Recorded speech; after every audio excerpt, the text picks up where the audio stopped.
Dear learners, a nice good morning to all of you. आज हम लोग इस टॉपिक में पढ़ेंगे कि how we write correct sentences in English.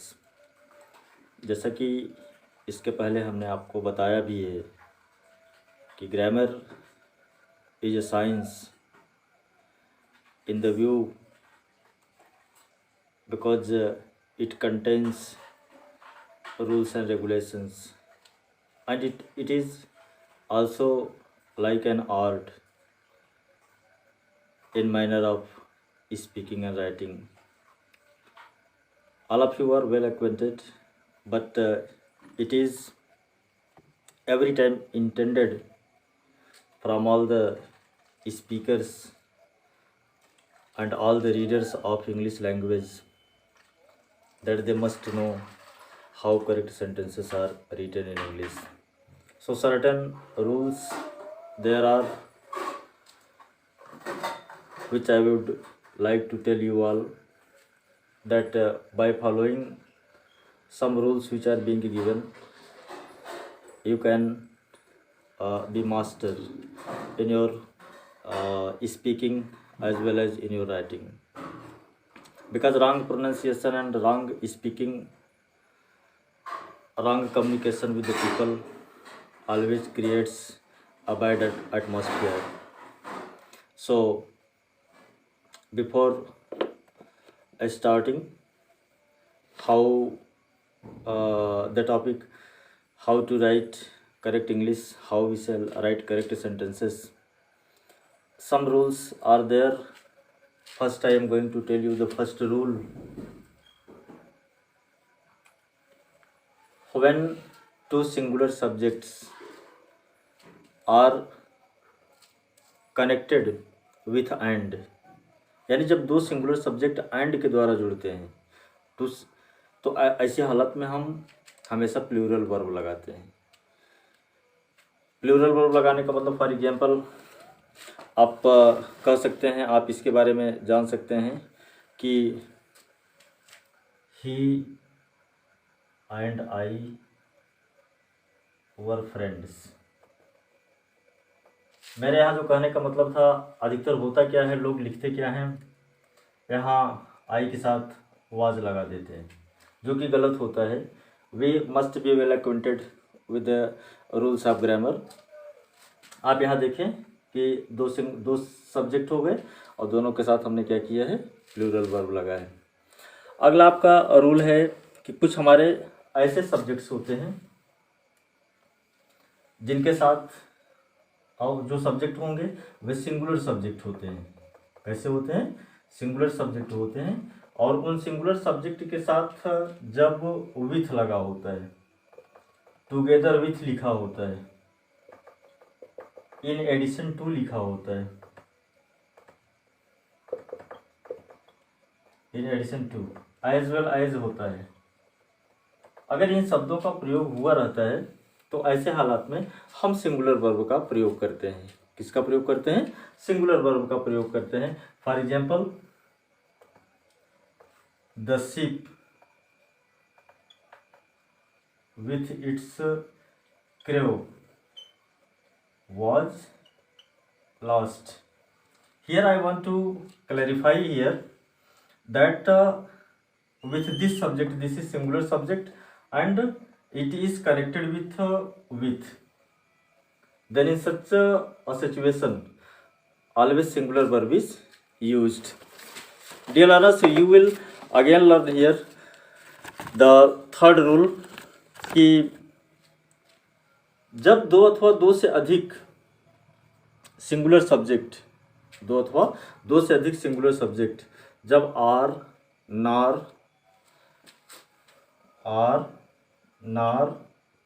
Either are या नाइदर नार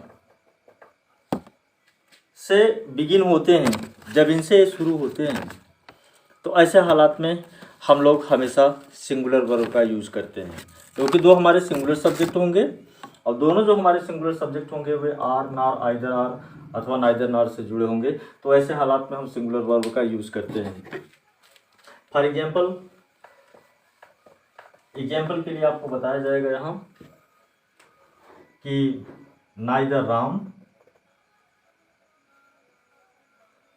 nor Shyam, neither Ram nor Shyam was to blame.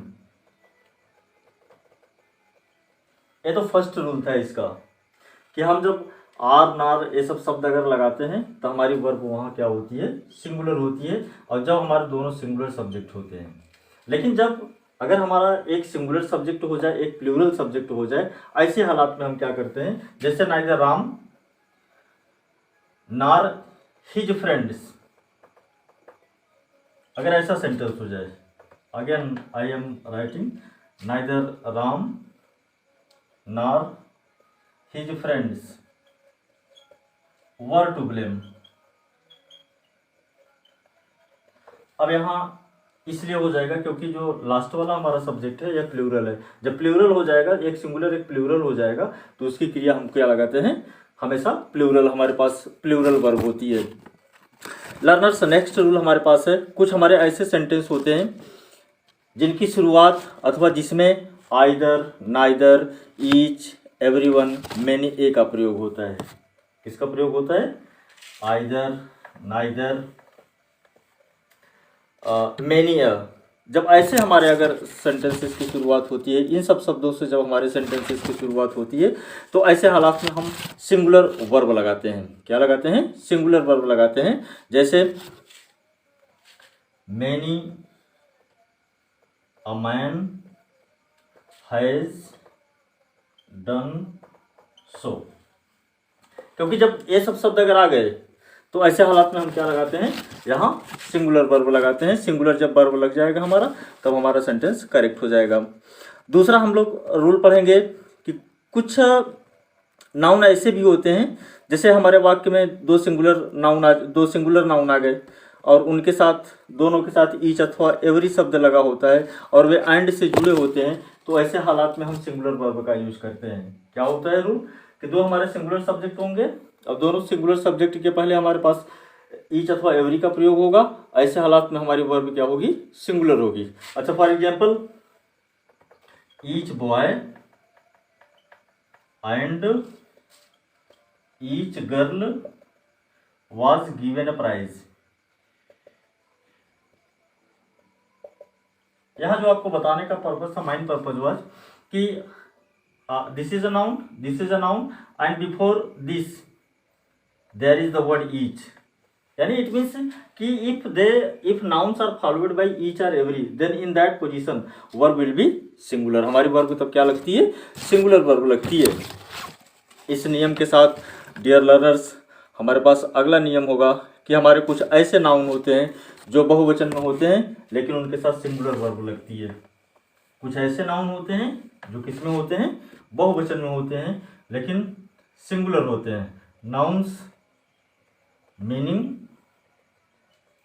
Plural but require singular verb. अच्छा, फॉर एग्जाम्पल हम लिख सकते हैं there is the word news, politics, civics, mathematics, etc. These are the nouns. They seem plural, but actually they require singular verb. Next हमारा rule होगा कि हमारे पास एक वर्ड होता है पेंस और एक होता है मीन्स। पेंस का मतलब होता है कष्ट और मीन्स का मतलब होता है हमारे पास साधन अथवा हम संसाधन के रूप में उसके यूज में हम कर लेते हैं। तो हम उनके साथ सिंगुलर अथवा प्लूरल दोनों वर्ब का प्रयोग करते हैं। अपने पास कलेक्टिव नाउन होती है। कलेक्टिव नाउन में जैसे हमारे पास बोर्ड होता है, कमिटी होती है, जूरी होता है, क्लास होता है, ये हमारी कलेक्टिव नाउन होती हैं। इन कलेक्टिव नाउन के साथ भी हम किसी भी वर्ब का यूज कर सकते हैं। अलॉन्ग विथ इट, जब अपने किसी किताब का टाइटल जैसे प्लूरल में होता है, किसी देश का नाम जब प्लूरल में होता है, तो ऐसे हालात में भी हम हमेशा सिंगुलर वर्ब का ही प्रयोग करते हैं। I shall tell you an example. There is a book that's name is the Arabian nights. तो तो Arabian Nights, it is written in plural form, but actually it is the title of a book. So when it is the title, then at the time we shall use here singular verb. We can say the Arabian Nights is a famous book. The Arabian Nights is a famous book. Now, dear learners, the last rule which I am going to tell you कि हम लोगों के पास कुछ ऐसे noun होती हैं जो केवल विशेष, जो कुछ अमाउंट बताती हैं अथवा किसी क्वांटिटी को बताती हैं। तो ऐसे हालात में जब वे पूरा भले दो कंपाउंड में हो लेकिन एक ही वस्तु की तरफ पूर्ण रूप से अगर संकेत करती हूँ, एज ए होल संकेत करती हैं, तो ऐसे हालात में हम क्या लगाते हैं, सिंगुलर वर्ब का यूज करते हैं। जैसे वी कैन से कि 10 kilometers is not a long distance. Not long distance. Dear learners, with these I would like to close here my topic, and we shall meet in the next video. But my heartiest wishes to you all, and kindly comment as well as share my this channel VS English classes. Thank you dear.